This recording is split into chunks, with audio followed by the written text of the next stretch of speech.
আসসালামু আলাইকুম, সবাইকে জুম্মা মুবারক। গরিবের পেটে ভালো জিনিস হজম হয় না। কালকে রাত্রে আমারে বারবার করে কইছে যে রান্না করে দিয়া যাই, নইলে সকালে খাইবেন কি দুপুরে খাইবেন কি, যাক্কা শুনি নাই।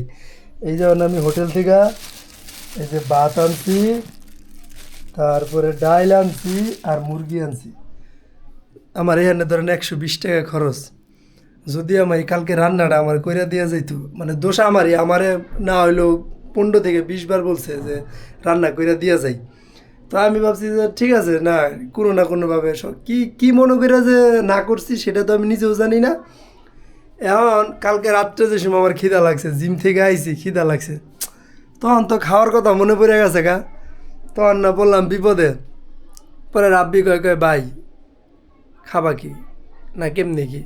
পরে আমি কইলাম কী খামো, দিই হোটেলতে ভাতই না খাই, হোটেল তো ভাল লাগে না। পরে রাব্বি ওকে বাসাতে আনছে ভাত, ওইটি খাইছি আমি। এখন সকালবেলা তো খাই নাই, আর রাইতে তো কয়দিন ধরে ঘুমিয়ে আয় না, ব্যাপারটা আসলে খুব খারাপ। তো তারপরে এখন রাত্রেবেলা, এখন দুপুরবেলা কী খামু। এখন রান্নাঘরের অবস্থা তো খুবই খারাপ, যদিও রান্না করাও নাই।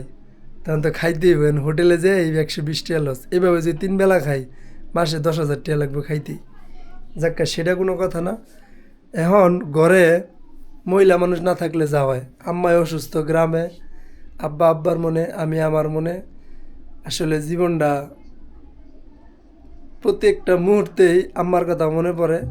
কিন্তু ব্যাপারটা আসলে খুব কষ্টকর, কিন্তু মানুষটার তো আগে সুস্থ হইতে হইব, তারপরে যাকে এগুলা ব্যাপার না, এগুলো মানায় নিতে পারবো। ও আরেকটা ভালো কথা, সেটা হইলো আমি আসলে ব্লগিং করতে চাচ্ছি, কিন্তু কোনোভাবে বুঝতেছি না কীভাবে কী শুরু করবো বা কীভাবে কী করবো। যদি আপনাদের কোনো আইডিয়া থাকে তাহলে আমার সাথে শেয়ার করতে পারেন, আমি আপনাদের কথা অনুযায়ী বানানোর চেষ্টা করবো ইনশাআল্লাহ।